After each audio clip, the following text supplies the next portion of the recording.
Everyone, তোমরা সবাই কেমন আছো? আশা করি খুব ভালো আছো আর আমিও খুব ভালো আছি। আর আমার নতুন একটি ব্লগে তোমাদের অনেক অনেক ওয়েলকাম।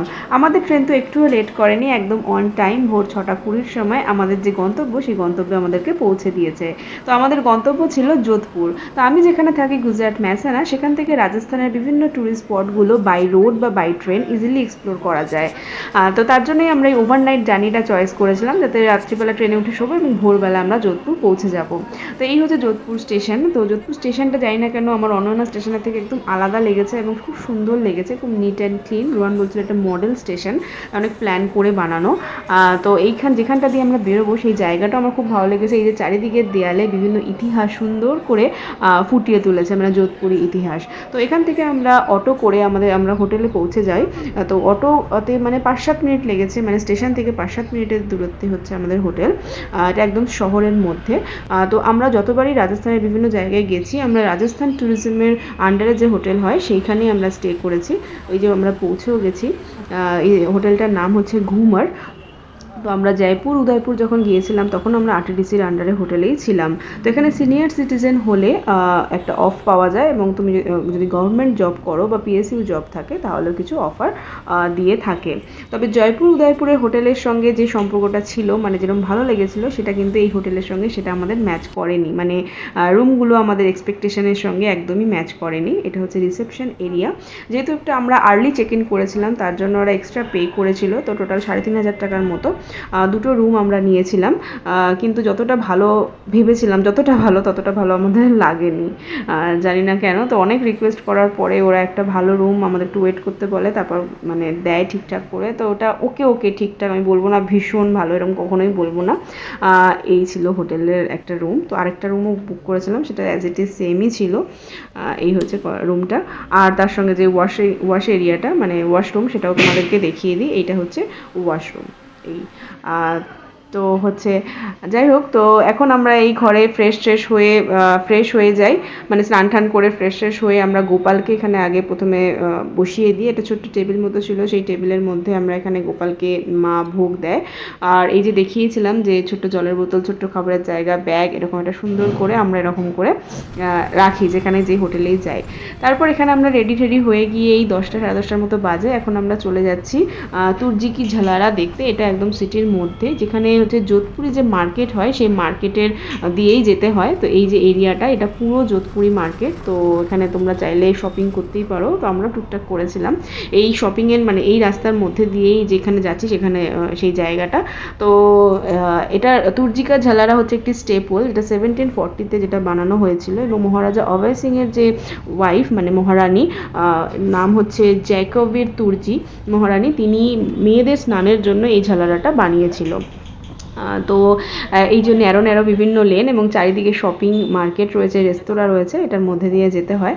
তো এই জায়গাটা বলবো যে এই স্টেপওয়েলটা দেখার মতো, বলবো এই যে যা দেখছো এইটুকুই। তবে যদি কাপল হও, যদি বিকালবেলা টাইম হাতে থাকে, তোমরা এখানে বসে গল্প করার জন্য পারফেক্ট, খুব সুন্দর হাওয়া দেয়। কিন্তু এখন বড্ড রোদ লাগছিল 10:30 11টার সময়।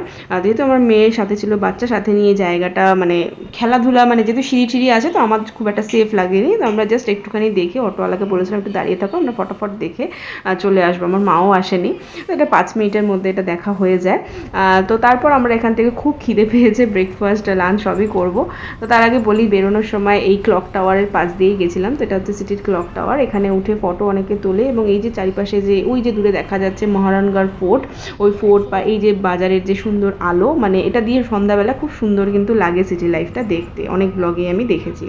তো এই আমরা অটো করে আমরা চলে যাচ্ছি এখন যেখানে খেতে যাব, মানে ব্রেকফাস্ট লাঞ্চ দুটোই একসাথে করে নেবো, 11:30 মতো বাজে। তো এটা একটা one of the most famous restaurant Jodhpur, সেটা হচ্ছে জিপসি। তো এর নিচে হচ্ছে স্ন্যাক আইটেমের রেস্তোরাঁ, আর ওপরে হচ্ছে ওই যে দেখছো ডাইনিং হল। তো ডাইনিং হলে হচ্ছে শুধুমাত্র থালি সিস্টেম রয়েছে, আর নিচে হচ্ছে south Indian food, Delhi street food বা বিভিন্ন স্যান্ডউইচ, এইসব টাইপের জিনিস, স্ন্যাকার আইটেম, এইসব জিনিস এখানে পাওয়া যায়। তো আমরা নেটে সার্চ করে দেখেছিলাম, আর ইটানারি এইভাবে আমরা বানিয়ে রেখেছিলাম যে কোথায় কোথায় যাব এইভাবে। তো এই যে ভেতরটা একবার দেখিয়ে দিই, এখানে এখানে এরকম লাইভ কিচেন রয়েছে। ভেতরটা যে বিশাল বড় এমনটা বলবো না, কিন্তু ভীষণ neat and clean, well maintain. আর আমরা যখন এসেছিলাম তখন আমরা আরেকটা টেবিল জাস্ট মানুষ ছিল, কিন্তু তারপরে দেখলাম আমরা মানে খাবার শেষ হয়ে বেরোতে বেরোতে দেখলাম পুরো রেস্তোরাঁ পুরো ভরে গেছে। মানে এটা বুঝলাম যেটা ভীষণই বিজি এরিয়া এবং মানুষের খুব পছন্দের একটি জায়গা, প্রচুর মানুষ আসে। তো এখানে আমরা খাবার হিসেবে অর্ডার করেছিলাম ভেদু বড়া, ইডলি, আর হচ্ছে ছোলা বাটুরা, আর সঙ্গে ছিল একটু ক্লাব স্যান্ডউইচ উইথ চিপস। তো আমরা এরকম ধরনের খাবার খেয়েছি, কারণ এখন 12টা বাজেনি, থালি সিস্টেম স্টার্টও হয়নি, আর সত্যি কথা ভাত ডাল ওসব খেতে ইচ্ছাও করছিল না। আর যোধপুরে আসলে যে খাবারটা না খেলে নয় সেটা হচ্ছে মির্চি বড়া। এটা যোধপুরের একদম ফেমাস খাবার, এটা অনেক সময় স্ট্রিটেও পাওয়া যায়, তো এটা এইখান থেকে নিয়েছিলাম। তবে বলবো এখানের খাবার একটু লিটল বিট কস্টলি, বাট ভীষণ ভালো খেতে, একদম গরম গরম সার্ভ করেছিল। এটা হচ্ছে লঙ্কার বড়া বলতে পারেন, যোধপুরের ফেমাস একটা খাবার। এটা বলেছিল এটা না খেলে যোধপুর ঘোরা নাকি সম্পূর্ণ হয় না। তো এটা খাওয়া দাওয়া করার পরে জিপসির ঠিক উল্টো দিকে 15AD বলে একটি বেকারি। তো রোহান আর আমি যে কোনো বেকারি হোক বা কোনো মিষ্টির দোকান হোক, আমরা কোনো সিটি লাইফে আমরা কিন্তু এটা এক্সপ্লোর করে থাকি, আমাদের পার্সোনালি খুব ভালো লাগে। তো এটা হচ্ছে একটা বেকারি শপ। আর রোহন তো একটু জানেন তো কেক পেস্ট্রির একটু পাগল, ও কেক খেতে, উইদাউট ক্রিম কেক খেতে ও ভীষণ ভালোবাসে, বা কুকিজ পাফ খেতে খুব ভালোবাসে। তো এখানে ক্যাডবেরিজ রয়েছে, বিভিন্ন জুস রয়েছে, আর এই যে পুরো ব্রেড, কুকিজ, সব কিছু, মাফিন, এগুলো সব কিন্তু ওদের নিজস্ব বেকারির। আর এখানে হচ্ছে বিভিন্ন, আমার জানি না কেন দোকানটা দেখে না অনেকে হয়তো কেউ জানো, দেরাদুনের মেল্টিং মোমেন্ট বলে, ইলোরাজ মেল্টিং মোমেন্ট বলে একটি দোকান রয়েছে বেকারি, সেই দোকানটার কথা মনে পড়ে যাচ্ছিল। তো যাই হোক, এখানে কেক পেস্ট্রিগুলো খেতে খুব টেস্টি। আমরা দুটো পেস্ট্রি নিয়েছিলাম, পাফ নিয়েছিলাম, কুকিজ নিয়েছিলাম, খেয়েও ছিলাম, বাড়িতে নিয়েও গিয়েছিলাম। তো তোমরা যা বললাম একটু কস্টলি দেখে বোঝাই যাচ্ছে, কিন্তু টেস্টের সঙ্গে কোনো কথা হবে না, দুর্দান্ত খেতে। তো এই আমরা এইসব একটা এক্সপ্লোর করার পরে আমরা সোজা এখান থেকে চলে যাবো হোটেল, কারণ আমরা 12টা থেকে 5টা অবধি আমরা বাইরে ঘুরবো না, এটাই আমাদের ইটিনারিতে ছিল, কারণ ওই সময় প্রচণ্ড হিউমিড এবং টেম্পারেচারটা প্রচণ্ড বেড়ে থাকবে। তার জন্য আমরা ওই টাইমটা অ্যাভয়েড করে আমরা বিকালবেলা যাব মন্দর গার্ডেন। তো সেটা নেক্সট ব্লগে আসবে। তো আজকের ব্লগটা আমি এখানেই শেষ করছি। যদি ভালো লেগে থাকে প্লিজ লাইক করো, আর ফলো না করে থাকলে প্লিজ ফলো করো, কারণ নতুন নতুন ব্লগগুলো যখন আসবে ফলো করে থাকলে অবশ্যই তোমরা আগে দেখতে পাবে। কমেন্ট করে জানিও কেমন লাগলো, আর প্লিজ শেয়ার করে দিও। দেখা হবে নতুন একটি ব্লগে। Thank you for watching.